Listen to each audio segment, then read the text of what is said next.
Lionel, I hate to ask this, but do you feel like foul play was involved in Michael's death? No, I just think it was just a sad occasion, man. What do you think about the Wade Robson allegations against Michael Jackson? Oh, please. You don't think it's true? Oh, come on, man. No. Really? I think it's bogus. They served a search warrant on me, which allowed them to view and photograph my body, including my. Why are you so I sure? would never ever think differently, because first of all, Michael told me that they were going to murder him. He was afraid. He was afraid for his life. The people that were involved in his life, the people that were controlling him. Whitney Houston was Michael Jackson was because he was no longer of value to his company. Lionel Richie has entertained audiences for decades with his classic songs and infectious personality. In the early days of his career, the Grammy-winning singer got to tour with another future legendary artist, the king of pop himself, Michael Jackson. Thank you. We'd like to take this opportunity to put a very special note out. I would like to take this time. I am so very, very proud, and I know I speak for Michael. Richie first got into music in the late 1960s when he was a student at the Tuskegee Institute in Alabama, where he grew up. He played in several R&B bands before joining the group The Commodores. The Commodores secured a recording contract with music industry giant Motown Records in 1974 after the group opened for the Jackson 5 on their first U.S. tour. From there, the Commodores went on to dominate music in the 1970s with several hit songs written by Richie, including Brick House and Happy People. She's mighty, just letting it all hang out. She's a friend.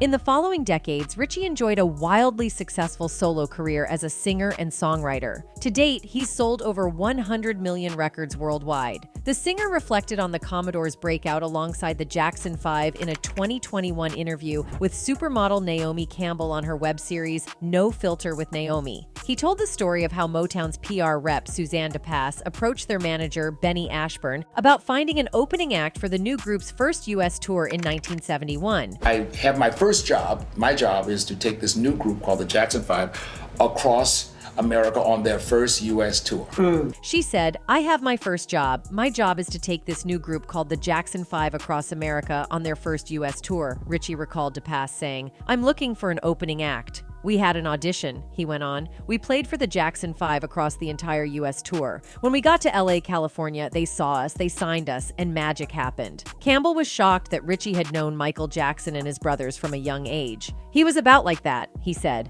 gesturing to show how tall he was at 11 years old. "Actually, they were all very, very young and very mischievous," Richie added honestly. "We kept thinking, are we babysitting? Michael was mischievous until the end." Campbell laughed, recalling when they played practical jokes on the set of his In the Closet music video.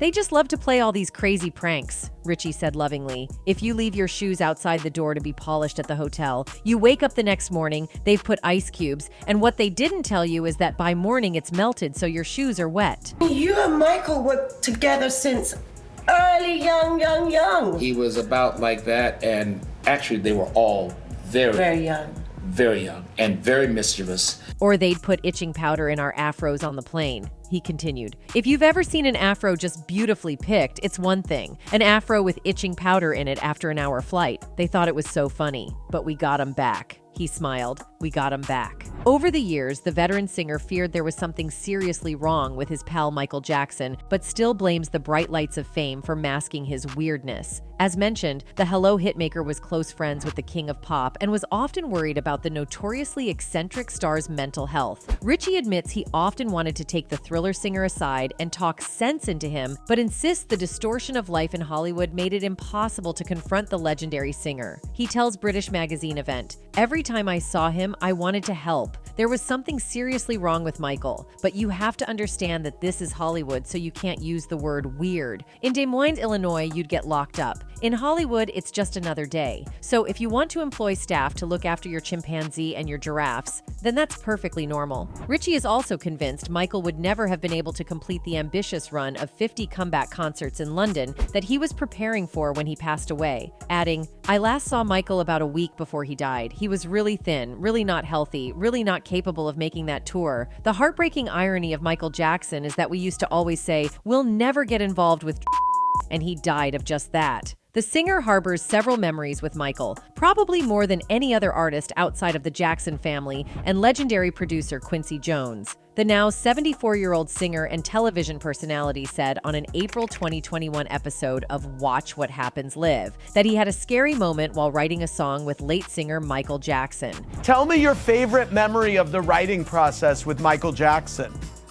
Well, there's only one that comes to mind that scared me to absolute death. Was we were in Michael's room. When asked to name his favorite moment from writing the song We Are the World, Richie said a scary encounter with one of Michael's pets came to mind. There's only one that comes to mind that scared me to absolute death. Was we were in Michael's room trying to write the lyrics to the whole thing, and I kept hearing this sound, Richie said before mimicking the noise. I kept thinking, what the heck is that? Well, to my right, lying on the floor, I am eye to eye with his albino python, he added. All I can tell you was I was screaming like the last horror movie in Hollywood. The singer added that Michael was unperturbed by the incident. Here's the words that got me. He says, "Oh my God, Lionel. I found him. I knew he was in here somewhere," Richie said. He lost the snake in his room. That's a memory while we were writing the lyrics. All I can tell you was I was screaming like the last horror movie in Hollywood. We Are the World, which raised funds for famine relief in Africa, featured Richie, Michael, Stevie Wonder, Paul Simon, Tina Turner, Billy Joel, Diana Ross, Bob Dylan, and other stars.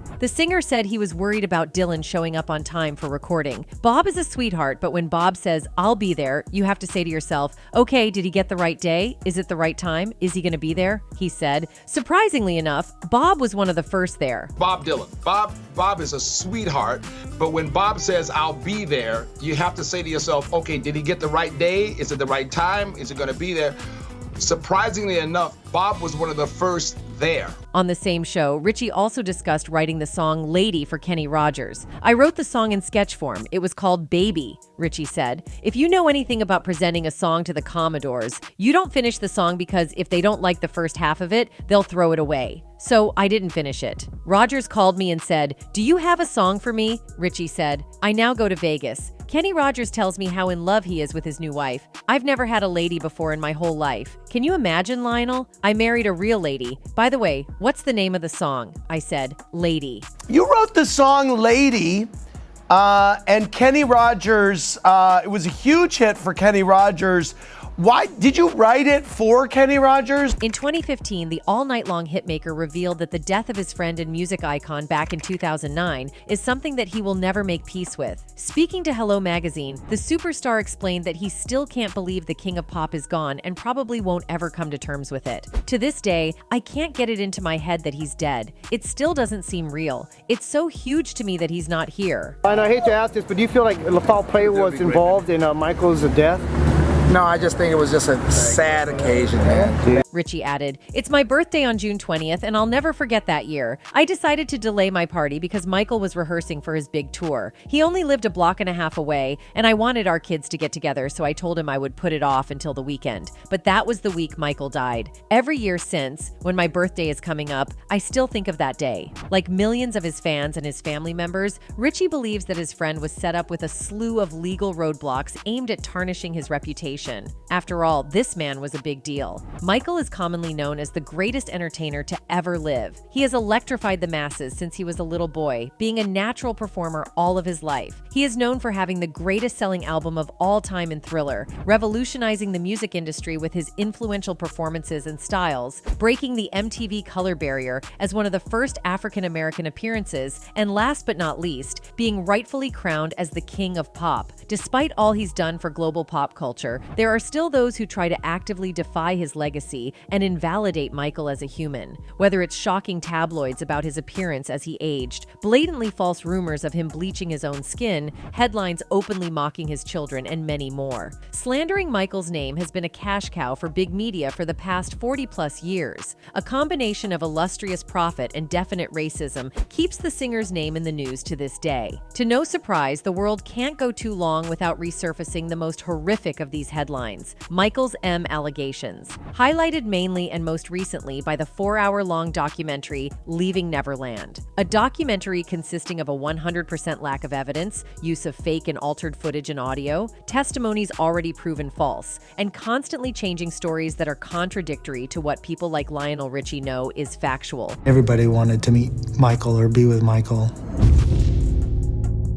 And then he likes you. If anything is true of Michael Jackson, it is that he has received the single most scrutiny, defamation, and injustice of any figure in modern media history. The few fact deniers who preach the age-old lies of Michael being a pedophile have ceased to let go of the beliefs instilled into them by constant media slander and libel. Even the defamation of Michael, which began early on in his career, was one of the first incidents in which the media began to intentionally present completely false information to the public. Before the Grammy winner, there simply was no other celebrity like him. Figures like Elvis Presley and the Beatles are comparable in a way, but neither lived in a media age like Michael did. The incomprehensible scale of his popularity is the exact reason he was subject to tabloids, and he was one of the first figures that gave news outlets an incentive to do so.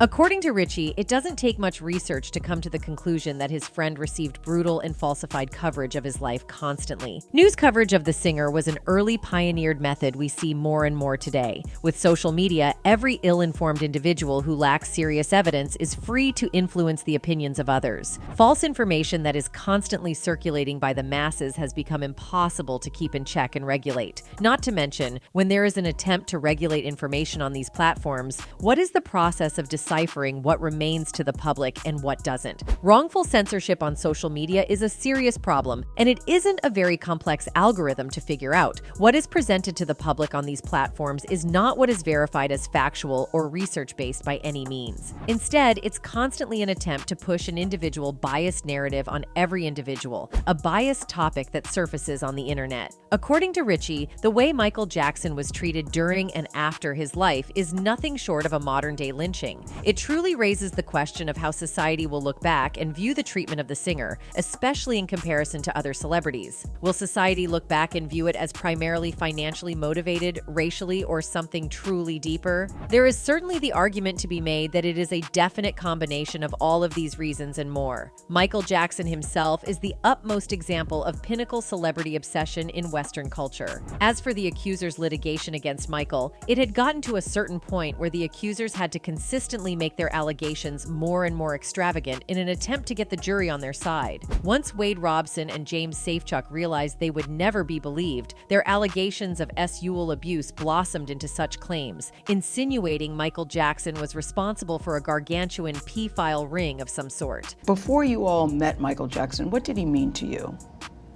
So I first became aware of Michael Jackson when I was about 2. This resembles what first happened during the 2005 trial, when completely incomprehensible stories were written and absurd rumors started simply to make money and to initiate the destruction of Michael's reputation. Richie insists that the lies from 2005 are no different from what some are claiming even to this day. Certain claims are so utterly ridiculous, they are hard to even consider plausible conspiracy theories. These absurd headlines can consist of statements such as that the Neverland Ranch was an enormous and sophisticated pedophilia institute through which thousands of kids were abducted and trayed, or that Michael's company, MJJ Productions, was a method used to get the singer into contact with hundreds of children which he abused. According to him, claims like this try to paint the picture that Michael was in charge of one of the largest pedophile rings in history and make insinuations such as if the singer was responsible for elitist organized crime and massive traying of children throughout his career.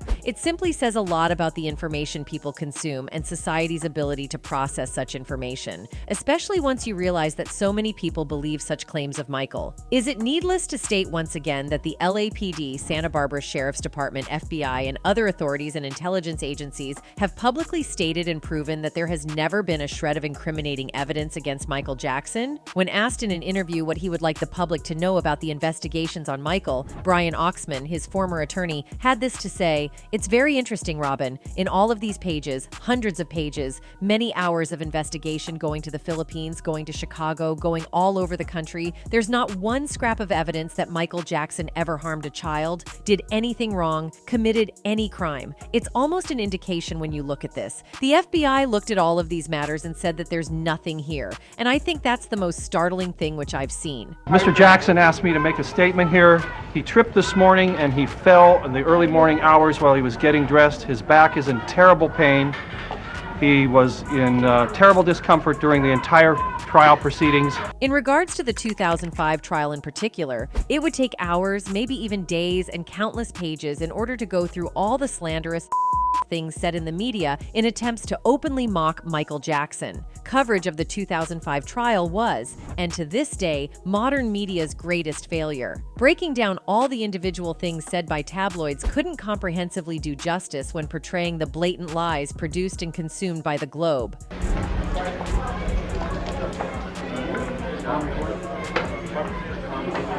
Yes. What was explained about the media's dealing in regards to the trial has been explained, and what was proven within the actual trial was proven. The trial portrayed on the news and the trial within the actual courtroom didn't even look remotely similar, and this was no mistake. Michael Jackson was found to be an innocent man, and all available evidence can support that claim. A hard pill to swallow for the journalists who refused to do their genuine job at the time, says Richie. Others who knew the singer well believe that it was his feud with Sony Music that brought up all the fake allegations against him. Michael Jackson, full name Michael Joseph Jackson, was born in Gary, Indiana on August 29, 1958. He began his musical career with his brothers in the Jackson 5 and released 10 albums with the band. He had a troubled childhood due to his father's physical and psychological abuse of him and his siblings, leaving him with problems that would accompany the singer throughout his life. Physical insecurities, anxiety, his tendency to remain hyper-obedient, and also to remain somewhat childish in adulthood, all of this would later get him into trouble. In 1975, he began his solo career, although it was his fifth album,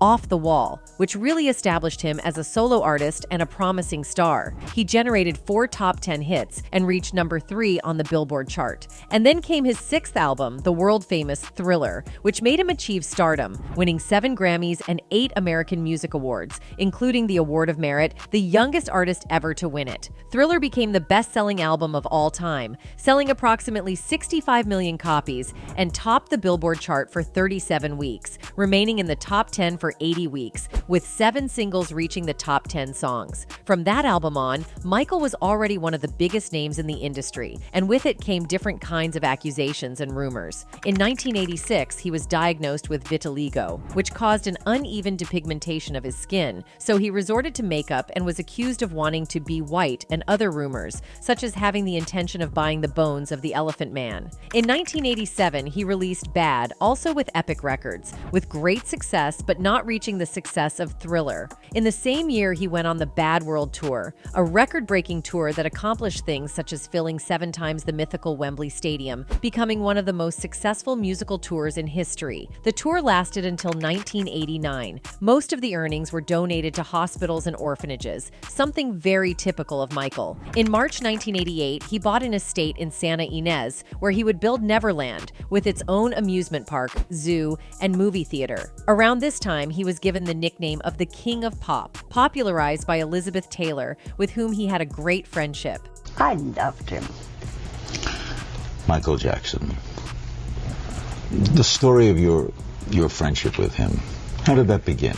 And it was around this time that the witch hunt against him began. The thing is, in March 1991, Michael renewed his contract with Sony Music. The record company he was signed to, CBS Records, was acquired by Sony Music in 1988, so the latter would be automatically in charge of distributing the albums of the artists who had recorded for Epic and CBS. The conditions of this contract were that he had to release at least 3 studio albums, 1 remix album, 2 more greatest hits collections, and a compilation box set.